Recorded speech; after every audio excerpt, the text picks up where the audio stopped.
Bakwethu, njengombana nginithulela umlando wamaNdebele.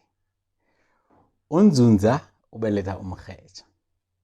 uMrhetjha abelethe uMagobholi, noNdobela, noSindani, noBhorholo. Mara yakaBhorholo le, mde sibuye siyikhulume ukuthi uBhorholo lo uze njani ngemaNdebeleni namkhana ngendlini yakaMagobholi namkhana ngendlini yakwaNdzundza. Leyo yona yenza irhubhululo bakwethu.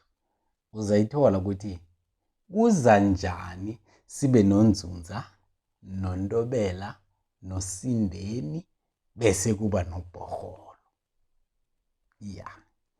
Bese-ke uBhorholo lo uBhorholo ubelethwa nguMagobholi, umbeletha noKawule.